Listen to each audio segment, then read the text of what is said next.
Oi, gente. Esse é mais um episódio do Papo de Leitor, o nosso podcast aqui da ETEC de Registro, que a gente está fazendo com os alunos dos segundos anos. E hoje a gente tem dois alunos do segundo DS, o Matheus e o Levi, que vão conversar um pouco com a gente sobre duas obras de dois escritores muito importantes, né? O Matheus vai falar um pouco sobre a obra O Estrangeiro, do Albert Camus, e o Levi vai falar sobre O Clube da Luta, do Chuck Palahniuk. É isso, né? Pronunciei certo, né? Então, eu queria perguntar para os meninos, vou começar com o Matheus. Matheus, quem é o Albert Camus? Quem é o escritor do seu livro? Conta um pouquinho para a gente sobre ele. Então, o Albert Camus ele foi um escritor do século passado, ele é franco-argelino, porque nasceu na Argélia, e ele escreveu O Estrangeiro, sendo essa a sua principal obra, a mais famosa. Ela faz parte de um chamado Ciclo do Absurdo, que é uma trilogia de livros que fala sobre o absurdo, que é a principal corrente filosófica dele, que é o absurdismo. Nela você vai percebendo os pensamentos dele, né, que influenciam o jeito que ele escreve, e os pensamentos de forma geral dele. Ele recebeu o prêmio Nobel até de literatura. Ele morreu em 1960, num acidente de carro. Você sabe que o Albert Camus veio em Iguape, né? Ah, sim, eu vi sobre isso. Ele até escreveu um livro influenciado sobre o negócio que ele viu aqui, a pedra que nunca cresce. Não, a pedra que cresce. É aquela pedra que fica na fonte do Bom Jesus. Há uma história muito antiga de que aquela pedra crescia, né? De que as pessoas pegavam um pedacinho da pedra para levar de lembrança, porque era a pedra que tinha ficado na fonte onde lavaram a imagem do Bom Jesus, e que aquela pedra crescia, né? E ele veio na década de 40 e conheceu a história e tal, e escreveu um conto sobre isso, né? Mas vamos lá. Levi, quem é o seu escritor, de quando ele é, mais ou menos, para a gente se situar? O Chuck Palahniuk é um escritor americano, ele nasceu em 1962, e O Clube da Luta foi o primeiro livro que ele escreveu, e ele é muito conhecido pela temática forte de seus livros. Ele usa de uma linguagem muito forte, e ele usa um movimento estético do realismo sujo, onde ele utiliza bastante de palavras fortes, obscenidades, e fala sobre temas muito violentos e gráficos nos seus livros. Entendi. O Clube da Luta foi publicado quando? Foi publicado em 1996. Em 96, e o do Camus, 1960? 42. 42. Foi em 42. 42. A gente tem livros bem, assim, do século XX, beleza? Mas de épocas diferentes do século XX, né? É interessante, né? A gente pode ter uma visão, assim, né? Da linha do tempo, assim, do século XX, né? Duas décadas, uma década bem na metade do século XX e depois no finalzinho do século XX, né? Bom, vamos lá, Matheus. Sobre o que fala O Estrangeiro? Fala sobre o quê? Como que é o enredo? Quais são os personagens? Então, o Estrangeiro é um livro que ele é dividido em duas partes. Ele é escrito como se fosse um diário assim do personagem principal, o Meursault. Ele se passa na França, nessa mesma época de 1940, por aí, e ele começa já com a notícia que o Meursault recebe, que é sobre o falecimento da mãe dele, por um telegrama. Então ele se mostra meio indiferente a isso, e um dia depois ele vai até o enterro dela em uma cidade próxima. Lá Desculpa, Matheus, o Meursault, ele é assim, um homem de meia idade, é um jovem, como que ele é, mais ou menos? É um adulto, um jovem, assim, como se fosse ter 20 anos. Entendi. Beleza, pode continuar. E ele vai no enterro da mãe, né? Sim, isso. Lá ele conversa com o porteiro, com a mãe dele estava em um asilo, porque ele tinha mandado ela até lá, e os idosos de lá até acharam estranho a falta de emoção do Merceau, porque ele se mostrava muito indiferente e ele nem chorou no dia, ele até tomou café com leite com o porteiro, fumou junto com ele, só que não se mostrou nada abalado, assim, sobre a morte da mãe dele. Então, depois disso... Matheus, o livro é em terceira pessoa? É escrito em primeira pessoa, Que é o como diário, se fosse, né? sim, em formato de, tipo, memórias do Merceau. Engraçado, Matheus, mas ele mesmo comenta que as pessoas estranharam o fato dele não ter se emocionado? Sim, ele fala que as pessoas acham muito estranho o fato de ele não ter sido emocionado por causa porque a mãe dele morreu e ele... Né? Sim, Eu não precisa dar spoiler, tá? Mas assim, nesse momento assim, que ele vai comentando, que ele vai pro enterro da mãe e as pessoas estranham ele não se emocionar, ele não demonstrar tristeza e tal, ele dá pistas pra gente do porquê que ele não se emociona, ou tipo, ele comenta isso, mas eu também não me emocionei por causa disso, disso, ou então ele não fala, você fica assim, você tem que ir lendo o resto do livro para poder entender isso. Na verdade, não é nada específico. Isso é por causa da personalidade dele. Você vai percebendo conforme você lê que ele é muito, tipo, indiferente às coisas. Nossa. Conforme eu vou falar aqui, você vai ver que ele é... Não dá raiva até dele, mencionado não? muito. Não dá raiva dele, não, Matheus? Ele fala muito tanto faz toda hora, sabe, no livro. Beleza, e aí ele vai no enterro da mãe e tal, e mais, o que você pode contar assim mais? Então depois o livro vai mostrando que depois disso do enterro da mãe ele vai para casa, ele toma o ônibus até a cidade dele de novo, ele só quer dormir. Aí então ele contata uma ex-colega de trabalho dele, que é a Maria, e com quem ele tem um certo desejo, assim, como se mostra. Eles até no outro dia eles vão pra praia, no cinema, e tipo, isso como se fosse normal, depois da mãe dele ter morrido, o que é muito estranho. Ele fica normal lá junto com a namorada dele. Então depois o livro vai mostrando sobre os vizinhos do Merceau.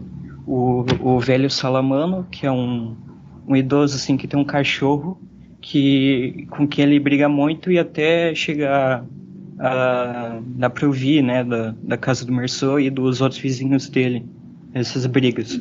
Não é muito importante isso sobre a parte dele, o que mais é importante mesmo é sobre o Raimundo ou Raymond, depende da versão, né, que você lê o livro, que é traduzido do francês, que é o Raymond Sinté.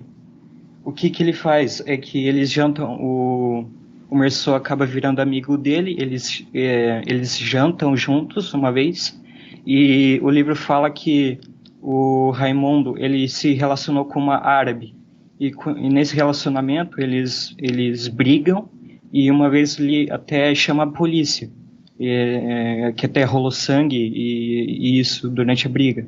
Só que antes o Raimundo já até falou pro Merceau, tipo, tentar ajudar ele, tipo, ser testemunha sobre essa briga para encobrir o que ele fez mais ou menos. E o Merceau de novo se mostra indiferente e fala, tanto faz, eu vou te ajudar. Mesmo ele tendo sido violento com a namorada, mas é isso que você quer dizer, né? Tipo, ele quer meio encobrir a culpa dele e eu vou ajudar, tudo bem, não tem problema, porque eu não sou muito ligada à questão de ética, né? Sim, nessa parte você já percebe algo interessante, porque mesmo o Raimundo tendo batido na mulher com que ele se relacionou, ele fica estressado porque ele fica ouvindo o grito do Salamano, que brigava com o cachorro dele, o que é até irônico, né? Ah, eu bato na minha mulher, mas fico incomodado com você batendo no cachorro. No cachorro, né? Ah, na minha mulher tudo bem bater, né? Mas, poxa, eu não bato no cachorro, né? Esquisito, né? É muito estranho. Parece...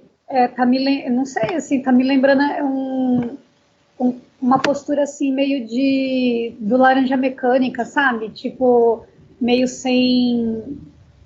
com tédio, com desdém, com desgosto pela existência, assim, pela vida, né? Esquisito.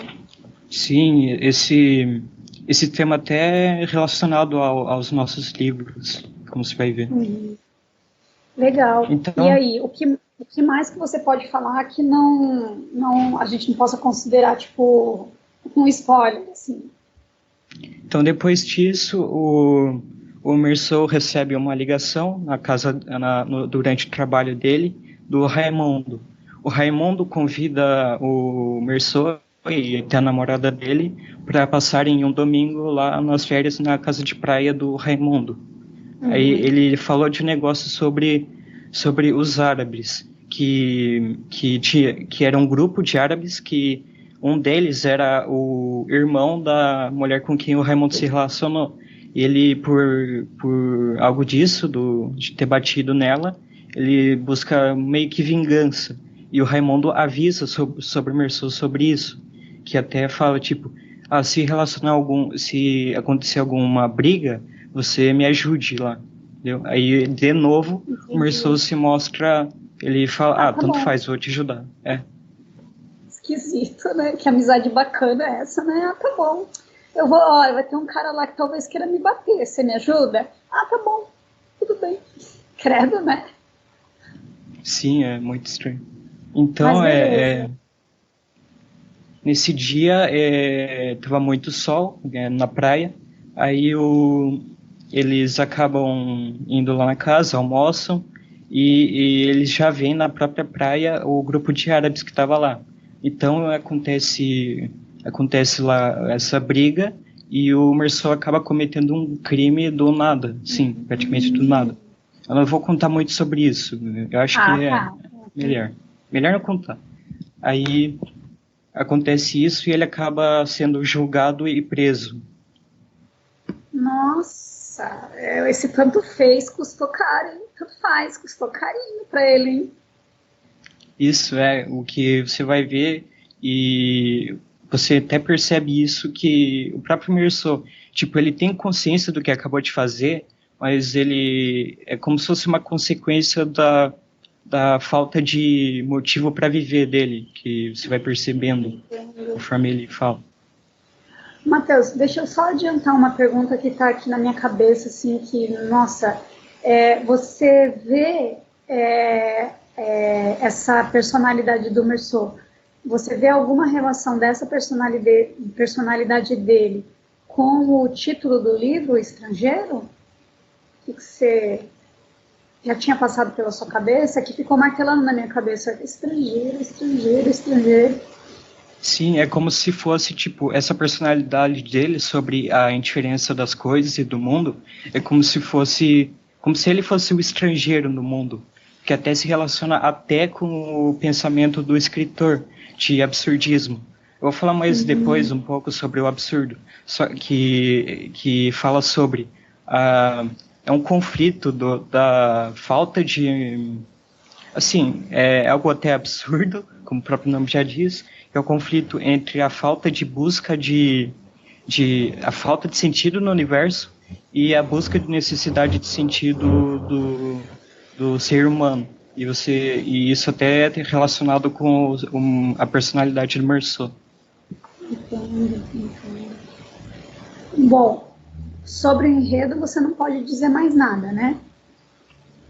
Depois desse acontecimento, vai falando sobre os processos o processo lá que ocorre por causa da prisão dele, né, do julgamento. E praticamente você vê outra coisa estranha no livro, porque o o julgamento acontece praticamente por causa da falta de emoção dele e não por causa do crime em si, que é extremamente estranho, né? Entendo. É como se a justiça tivesse julgado o fato dele não se arrepender ou dele não ter sido levado pela emoção, não foi? Não é o que a justiça poderia chamar de um crime passional também, né? Às vezes isso atenua a culpa da pessoa, né? E no caso dele, como ele não tem emoção, então, quer dizer, ele matou e não liga pro fato de ter matado, né? É praticamente isso. E nessa segunda parte do livro vai falando mais ele refletindo na prisão sobre a indiferença dele e o tanto faz da vida dele, que conforme você lê, você vai percebendo que é praticamente isso. Entendi. Então vamos lá, Levi. Eu não assisti o Clube da Luta, não assisti inteiro, mas sei mais ou menos da história, né? E não tinha ideia de que o Clube da Luta era um livro. Eu achava que era um filme normal e tal. O que você assistiu o filme primeiro para depois ler o livro, Levi? Ou você foi ler o livro sem ter visto o filme? Essa é a primeira pergunta que eu quero fazer para você. Eu li o livro antes de ver o filme, mas eu já sabia do plot do que acontece no livro e no filme, porque é um plot meio... E conta pra gente, mais ou menos, um pouquinho do enredo. Como eu disse, né, o livro foi lançado em 1996, com o advento da informática e dos trabalhos de escritório. Então, o Clube da Luta conta a história foca em 3 personagens, né? Que é o narrador, que é quem narra o livro, ele é narrado em primeira pessoa, e ele é um narrador sem nome, ele é referido, o livro se refere a ele apenas como o narrador. Ele é narrado em primeira pessoa e conta a história desse homem, que ele é extremamente materialista, ele trabalha no trabalho de escritório e ele sofre de insônia crônica, então ele não consegue dormir, tem muito problema de insônia, não consegue dormir, e ele não consegue a medicação adequada, então, por recomendação do seu médico, ele começa a ir em grupos de apoio para doenças degenerativas, que é o que o médico fala. Se você quer saber o que é sofrer de verdade, vai lá no grupo de doenças degenerativas e vai ver o que é sofrimento de verdade, e ele vai. Então, quando ele vai começar nesse grupo de doença degenerativa, ele começa a participar de atividades de meditação, em grupos de apoio, e ele basicamente ele chora até conseguir dormir. Nossa! Nesses grupos ele conhece a Marla, que é outra personagem importante, que também não possui doenças degenerativas, porque ela está em todos os grupos de doença degenerativa, igual ele, e a presença dela perturba o narrador, porque no meio de tanta verdade e emoção, que é o que ajuda o narrador a dormir, existe outra pessoa que está fingindo, então ele não consegue dormir e a insônia dele volta. Nossa, peraí, Levi, não estou conseguindo acompanhar o raciocínio. Tem o narrador, esse narrador não tem nome, ele só se refere como narrador, e tem o personagem que não consegue dormir, é isso? Não, o narrador é o personagem que não consegue dormir. É a mesma pessoa? Não, tá. Sim. E aí ele não consegue dormir, agora entendi. Por isso, acho que era isso que eu estava confundindo. O intitulado O Narrador vai nesses grupos e conhece essa moça. E tem lá no grupo outra pessoa que ele acha que está fingindo, é isso? Não, a mulher que está fingindo. Porque ela está em todos os grupos de doença degenerativa igual ele. Então, ele sabe que ela está fingindo que ela não tem nenhuma doença degenerativa. Entendo. E isso incomoda o narrador. Sim, porque ele consegue dormir por conta desse ambiente de emoção e tanta verdade, que encaixa com o trabalho de escritório dele, onde todo mundo é arrumadinho, e tem que fingir, e tem que ser o chefe. Então, quando ele vai nesses grupos de doença degenerativa, nesses grupos de apoio, ele vê muita emoção e muita verdade, isso que ajuda ele a dormir tranquilo. Nossa, que loucura, né? O livro já começa louco, né? Sim, o livro ele é cheio desse tipo de detalhe, de linguagem forte, desse tipo de coisa forte, de coisa... Sim. Não, e o fato, né, de uma pessoa ela só conseguir dormir depois de se emocionar com o sofrimento do outro. Que louco, né? Nossa. Sim. Mas vamos lá, vamos continuar. E aí ele tá indo nesses grupos, tal, e o que acontece?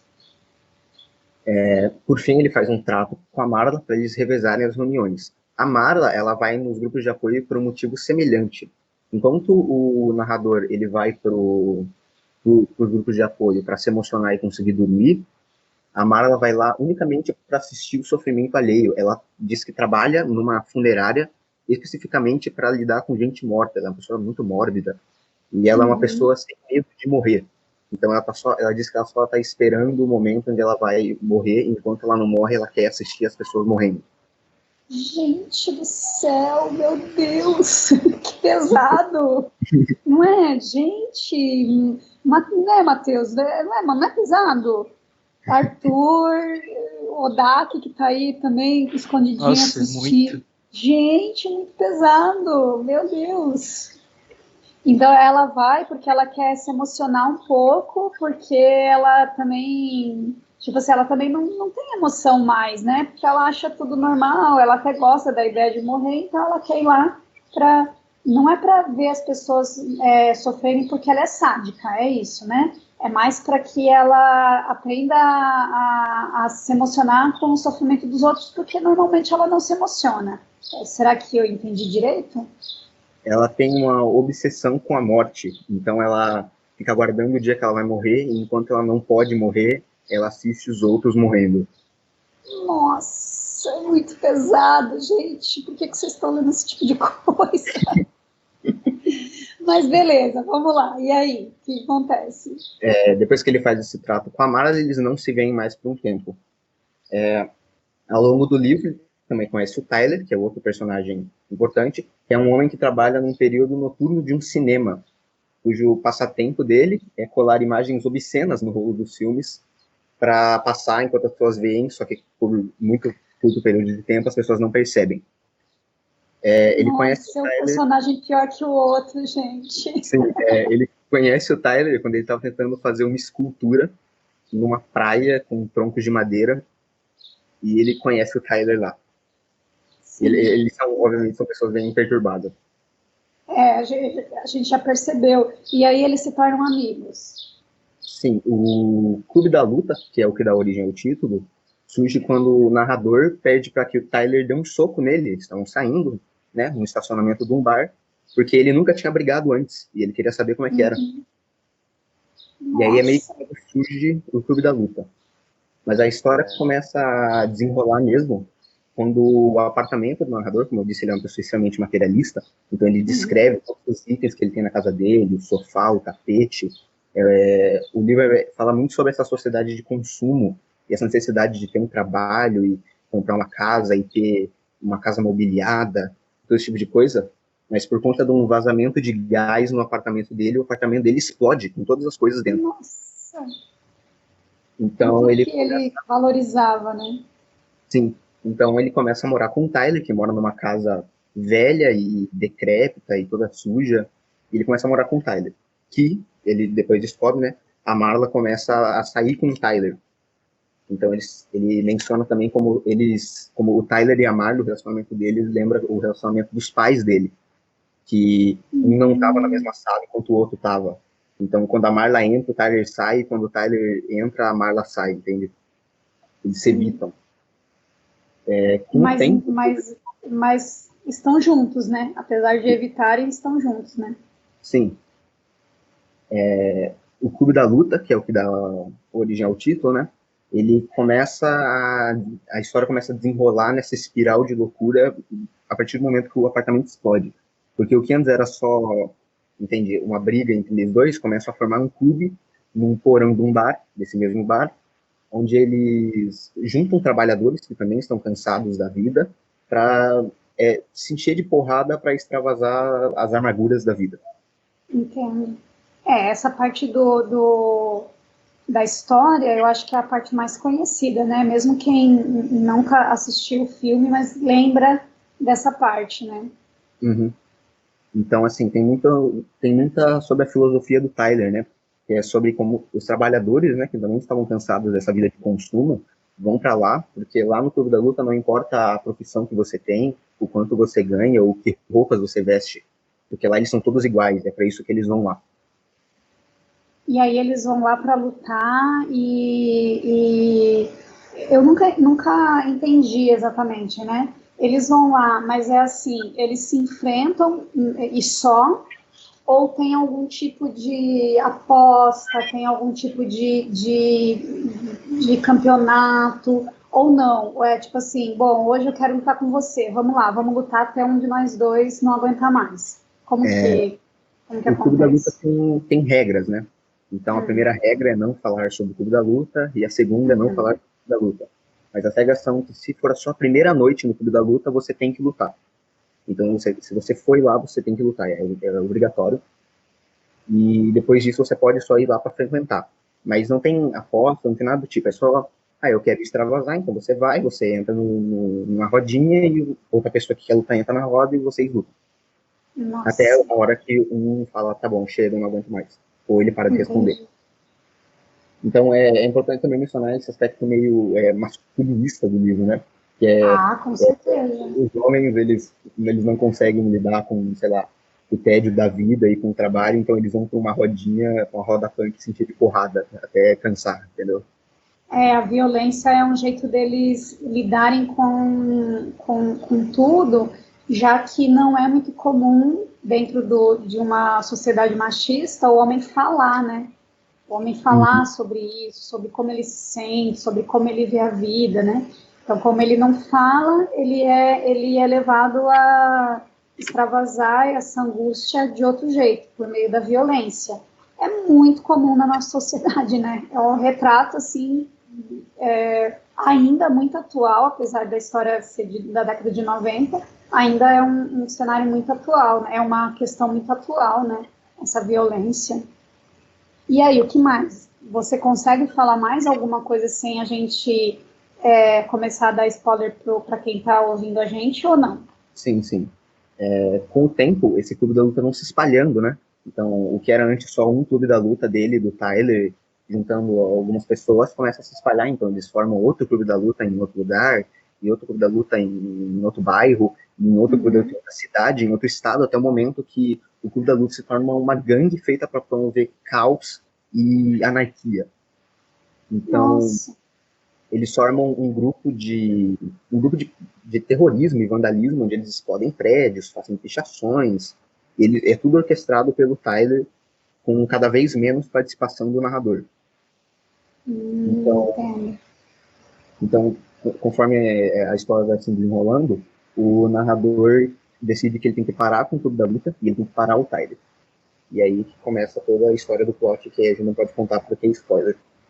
Entendo. Aí, aqueles que tinham tido isso é muito clássico também, né? Duas pessoas que formam alguma coisa, que são amigos, depois um dos dois. Eu tô só aqui na minha cabeça já passou o Magneto e o Professor Xavier, né? Os caras que criam Hogwarts, enfim, é meio clássico isso, né? Que amigos depois eles se desentendam porque eles têm ideias, visões diferentes sobre uma mesma questão, né, e se tornem praticamente inimigos, um querendo parar o outro, né, enfrentar o outro, beleza.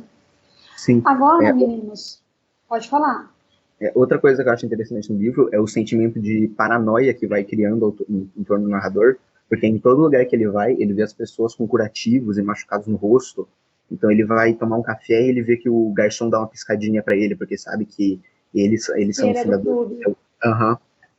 Em todo lugar que ele vai construir esse sentimento de paranoia, onde cada vez mais pessoas sabem sobre o Clube da Luta e cada vez mais pessoas participam. Parece que sai do controle, né? Sai totalmente do controle, né? Sim. Entendo. E agora, meninos, eu quero perguntar para vocês assim, primeiro para o Matheus, depois o Levi, por que vocês escolheram esse livro?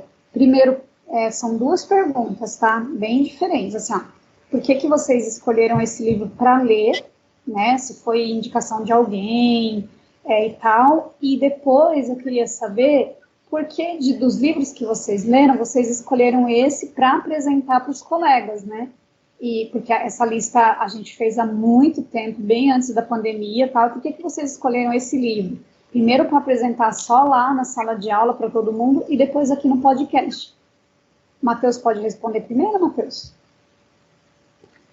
Sim, eu escolhi esse livro porque ele é interessante de uma forma diferente, tanto por causa da personalidade do Meursault, que conforme você lê é algo muito diferente do padrão de outros livros, e por causa do meu interesse em filosofia, que eu sempre gostei muito, eu já conhecia também o autor antes, o Albert Camus, e eu escolhi esse livro porque realmente, por causa desse aspecto filosófico, do absurdismo e essas coisas, e que por causa também do mistério em volta do personagem, que você vê ele tipo, sendo influenciado toda hora pela luminosidade do lugar, o que influencia praticamente as únicas emoções que ele demonstra, conforme você lê.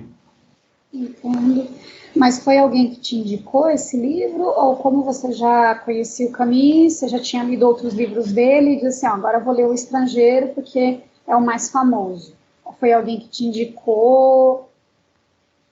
Eu vi lendo na internet sobre a filosofia, que por causa do existencialismo, né, que é relacionado também ao absurdismo, que aí eu vi que tinha um escritor, o Albert Camus, e aí eu vi a principal obra dele, que também é uma ótima experiência depois você ler os outros livros dele, como o Mito de Sísifo, que explica mais sobre o absurdismo. Mito do Sísifo? É um principal livro absurdo. Entendi. E, Levi, como que você leu o Clube da Luta e por que você resolveu apresentar esse livro e não qualquer outro? Eu escolhi o Clube da Luta porque eu acho que é um livro que tem uma história muito, muito boa. Eu acho que é um livro que, caso você não saiba, eu li já sabendo qual era o plot, e eu queria entender mais, porque eu sempre escutei as pessoas falando sobre o Clube da Luta e sobre o plot, embora eu já sabia, eu pensei, nossa, deve ser interessante esse livro, né? Uhum. Então eu fui ler. Mas acho que o motivo pelo qual eu escolhi apresentar o Clube da Luta é porque ele é semelhante a um outro livro que eu estava pensando em apresentar, que é Misto Quente, do Charles Bukowski. Uhum. Ele é semelhante ao Clube da Luta em relação a serem livros com estéticas de realismo sujo, que falam sobre angústias da vida e coisas do tipo, e sobre encontrar sentido para a existência. Então, eu queria apresentar esse livro, mas eu achei melhor não, porque eu acho que a história do Misto Quente ele não é tão interessante quanto a história do Clube da Luta. Então eu pensei que assim, eu acho que o Clube da Luta seria um livro mais interessante, mais atrativo para apresentar. Entendi. Legal. E, meninos, vocês estavam me falando, antes da gente começar a gravar, que vocês... eu vou só explicar assim para quem está ouvindo a gente entender, né?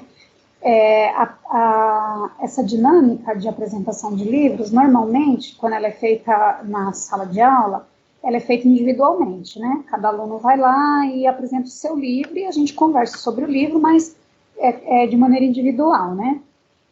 Como a gente queria gravar os podcasts, a gente achou legal fazer isso em forma de duplas ou até trios, né? Para que os alunos pudessem comentar, pudessem interagir, né? E aí a gente começou a fazer uma triagem, digamos assim, para a gente ver os livros que tivessem algum tipo de proximidade, algum tipo de relação, seja temática. Vai ter podcast, vai ter episódio desse podcast em que 2 alunos vão apresentar livros diferentes do mesmo autor, então a gente colocou junto, né? Mas, e aí, quando a gente foi fazendo essa triagem, a gente chegou a esse formato, em que os meninos disseram, professora, O Estrangeiro e o Clube da Luta, eles são livros que seriam legais de serem apresentados juntos. E aí, porque os meninos falaram, professora, a gente viu uma proximidade da temática, tal, muito interessante. E aí eu queria que vocês explicassem um pouco como que vocês veem essa relação de proximidade. Acho que a gente já pode imaginar, mas eu queria que vocês explicassem a relação de proximidade entre esses dois universos, o universo do estrangeiro e o universo do Clube da Luta. Quem quiser começar. Eu acho que, assim, eles se encontram tematicamente, embora não sejam livros em questão de leitura, eu já li O Estrangeiro, sejam livros diferentes na forma como eles são escritas, eles tematicamente se encontram por serem livros que falam sobre a existência mesmo. Então, o narrador do Clube da Luta, ele é apegado aos mesmos materiais, ele vive ele não gosta do trabalho dele, isso é uma coisa de dizer, ele não gosta do trabalho dele, mas ele gosta do que o trabalho dele proporciona, ele gosta de ter coisas, então ele gosta do sofá, ele gosta de uma televisão, ele gosta de um apartamento, ele gosta da mobília, e eu acho que isso se conecta com o estrangeiro por conta do pensamento do Meursault de indiferença em relação aos outros. Então, como o próprio título do livro diz, o Matheus explicou, o absurdo da existência e ser um estrangeiro no mundo também é muito forte em Clube da Luta, porque ele sente como se ele fosse só mais uma peça no meio do mundo inteiro. Então ele se sente pequeno, ele sente que a vida dele é isso, é ter esse trabalho de escritório que paga um salário para ele conseguir ter coisas. E é para isso que ele vive. Ele não tem realmente um sentido dele mesmo para a existência.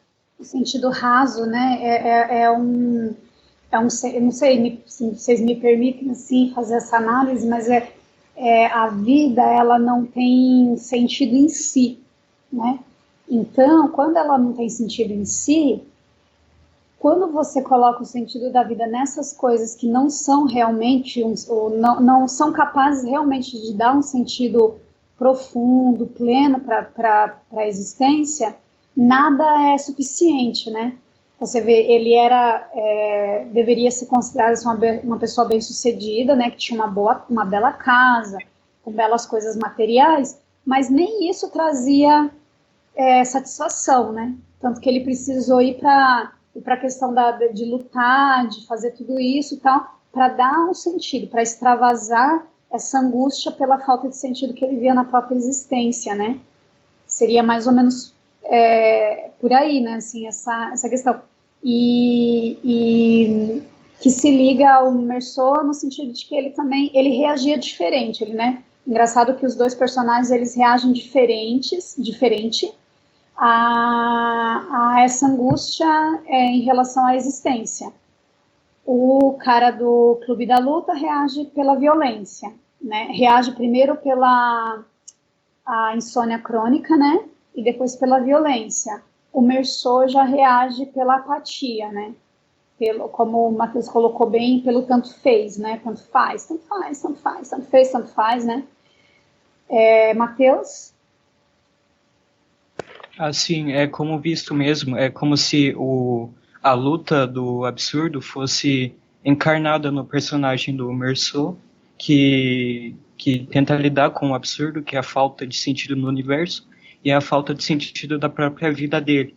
E isso também relacionado ao conceito de existencialismo, como se vê mais no Clube da Luta.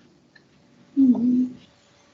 E como que vocês poderiam me explicar um pouco melhor, acho que até explicar para o pessoal que está ouvindo, o conceito de existencialismo, Matheus? Que corrente filosófica é essa? Do que ela trata? Em poucas palavras, mas do que ela trata?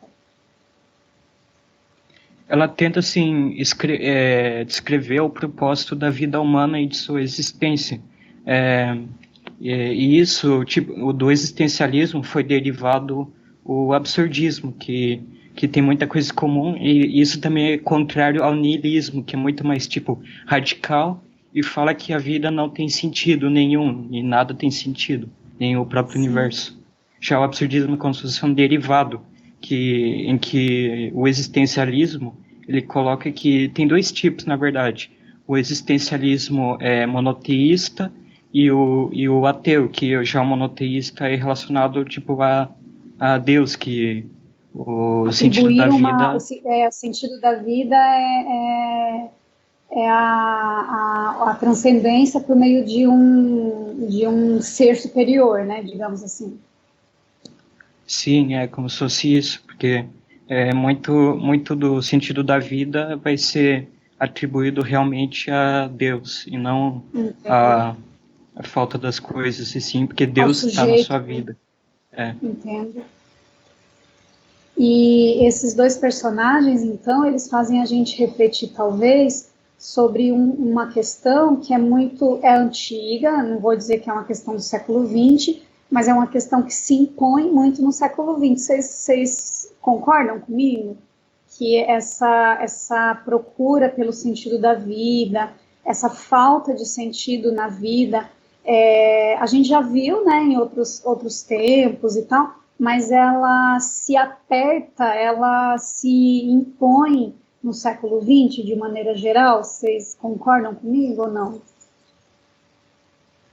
Eu concordo, porque ambos os livros são do século XX, e ambos tratam sobre o mesmo problema, né? Que é a falta de sentido para a vida, que é característica do existencialismo, que é buscar o sentido através da existência. Então você existe, então você tem que buscar o sentido da sua vida, você aproveitar o momento em que você existe, a sua existência, a sua experiência de vida, para você encontrar o próprio propósito. Que é diferente, por exemplo, do niilismo, que é muito presente em Clube da Luta, que é a vida não tem sentido, então não tem sentido procurar um motivo para existir. Enquanto o existencialismo fala que você tem que procurar o seu próprio motivo para você existir, você tem que encontrar a sua própria resposta, e é tudo bem se essa resposta não for a mesma resposta de outra pessoa, ou se não é algo, não é uma verdade verdadeira, não é uma verdade absoluta. Não é uma verdade absoluta, né? Tipo assim, o sentido da vida, se para você o sentido da vida não é casar, ter filho, ter um emprego, construir uma casa, tudo bem, né? Pode haver outros sentidos para a vida, além desses que normalmente as pessoas valorizam, por exemplo, né? Sim, o existencialismo diz sobre você dar o sentido da sua própria existência, você descobrir por si mesmo. Enquanto, pelo menos na filosofia do Tyler, né, desse personagem, ele fala muito sobre como a vida não tem sentido, não adianta a gente dar um para ele, entendeu? Por não ter um sentido absoluto, não adianta você procurar dar sentido, porque é besteira, né? é besteira. Você não vai achar, né? Você não vai achar, né? Mesmo que você ache, não é exatamente verdade, é só o que você escolheu acreditar. Nossa. Deixa eu fazer uma pergunta. Eu não sei se vocês têm mais alguma coisa para falar do livro, da discussão, porque eu quero encaminhar uma pergunta final, assim, para a gente ir terminando o nosso episódio de hoje. E aí eu queria que vocês, se vocês tivessem mais algum comentário para falar, se vocês tivessem, se vocês quisessem também vender o livro de vocês, entendeu? Para os colegas de vocês, principalmente, tanto do segundo, da sala de vocês, quanto do segundo A, né? E para quem está ouvindo, né? Por que as pessoas deveriam ler o Clube da Luta e por que as pessoas deveriam ler O Estrangeiro? Eu acho que, assim, o Clube da Luta, ele é um livro que, além de ter uma história excitante, é um livro que ajuda você que está passando, sei lá, por um momento de encontrar o seu lugar no mundo, e ajuda você a entender que a vida talvez seja um pouco mais do que só um trabalho de escritório, mas que isso também não significa ir para o extremo e que a vida não tem sentido, e que então não adianta procurar, e é isso, entendeu? Legal, muito bom. Para a idade de vocês, é uma reflexão dura, mas é uma reflexão necessária, né? É muito importante mesmo que eu acho assim até um pouco precoce, né? Eu acho vocês dois um pouco precoce nesse sentido. Mas eu acho que são perguntas com as quais a gente vai ter que se encontrar uma hora na vida, né? E vocês é muito bonito isso. Eu acho muito legal assim saber que vocês estão fazendo esse tipo de reflexão a partir da literatura, né? Muito legal isso, acho que é por isso que a literatura ela é uma arte tão forte, ela é uma arte tão necessária, porque é só ela, assim, naquele encontro individual, né, entre o leitor e o livro, que você pode fazer esse tipo de pergunta, que ele te dá espaço. Poxa, esses caras aqui nesse livro pensavam assim, pô, mas eu não acho que a vida não tem sentido nenhum, né, e tal, e essas reflexões. Eu acho super legal, eu me identifico muito com vocês, porque na idade de vocês eu lia coisas parecidas.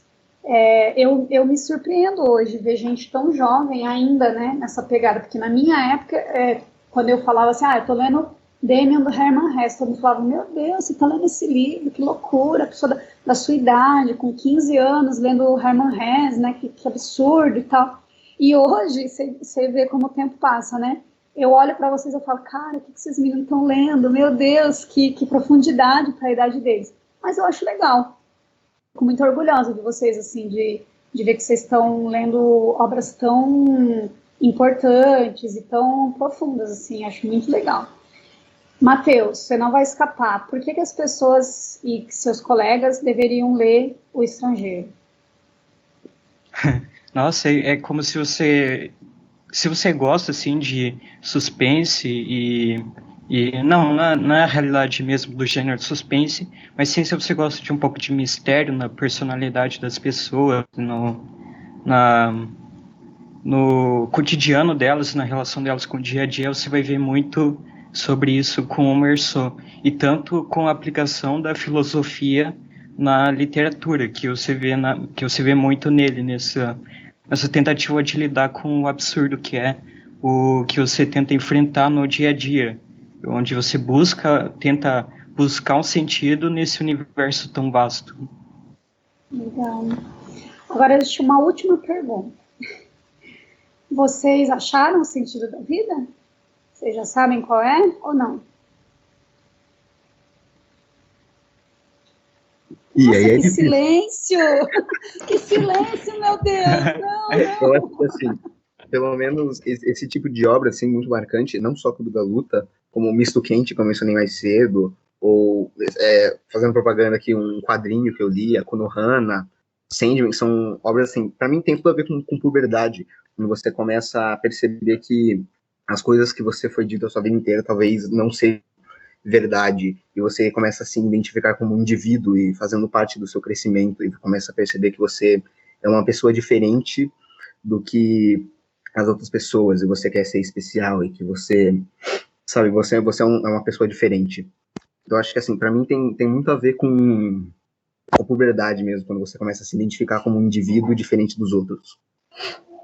E você acha, Levi, que isso é também saber o sentido da vida? Saber quem você é, saber no que você realmente acredita?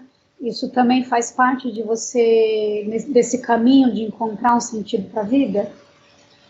Eu acho que sim, porque, assim, pelo menos assim, no meu ponto de vista, você tem que encontrar o seu próprio motivo para a existência, e você tem que aproveitar a sua vida da sua maneira, da maneira que você acredita que é melhor para você, e você encontrar o seu próprio ponto de vista, porque você é uma existência única, entende? Você só vê as coisas do seu ponto de vista, não do ponto de vista dos outros.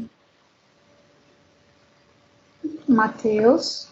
Eu concordo com o Levi nisso. Na minha idade, sim, eu tô tentando muito perceber se as coisas são realmente o que eu devo seguir ou se são apenas construções sociais ou algo do tipo. Eu sigo muito a mesma ideia do absurdo. No absurdo, você vai ver que é aquilo do mito de Sísifo, que no mito de Sísifo é um homem que tenta rolar uma pedra para cima de um morro. Só que ela sempre vai cair todo dia naquilo. Sim, E é como se sim, fosse, eu tipo, lembro a disso. luta na vida. Como se fosse sua luta diária na vida. E você tenta encontrar o sentido naquilo que você faz. É aquele clichê, mais ou menos, da sua luta diária, seja forte, que você vai conseguir seu objetivo na vida. Uhum. Nossa, questões muito profundas, né, gente? A gente não vai dormir hoje, tô brincando. Mas boa sorte na caminhada de vocês de achar o sentido para a vida. E espero que, acho que um pouquinho do que o Levi falou, assim, o sentido talvez seja você aproveitar a vida, viver bem, né? Saber o que você quer, no que você acredita. Isso que o Matheus falou é muito importante, a gente tentar saber no que a gente realmente acredita, o quanto do que nós somos é construção social, porque se é construção social, a gente pode desconstruir, né? E aí construir a nossa existência a partir daquilo que a gente realmente acredita, não aquilo que às vezes é construído socialmente, às vezes é construído socialmente, mas não é, a gente não concorda totalmente com aquilo, né? A gente não acha que o único jeito de viver é aquele. E aí a gente tem que ter muita coragem para construir aquilo que realmente a gente quer viver, né? É muito legal, né? O sentido da vida já é a própria vivência, né? A própria experiência, muito legal. Meninos, muito obrigada. O episódio de hoje, na minha opinião, foi muito legal. Eu sou louca por esse tipo de coisa. Eu acho que a literatura salva a gente em todos os níveis, em todos os sentidos. E foi muito legal conversar com vocês. Vocês estão de muito parabéns, vocês são ótimos. As reflexões que vocês estão fazendo sobre esses 2 livros são muito pertinentes, são muito atuais. E assim, cara, eu estou muito orgulhosa de vocês. Foi um episódio muito legal, vocês estão de muito parabéns. Gente, a gente vai ficando por aqui. Esse foi o nosso episódio sobre o Clube da Luta e o Estrangeiro. Espero que vocês tenham gostado. Ainda essa semana a gente vai postar mais episódios e a gente se vê até o nosso próximo Papo de Leitor. Meninos, se vocês quiserem se despedir.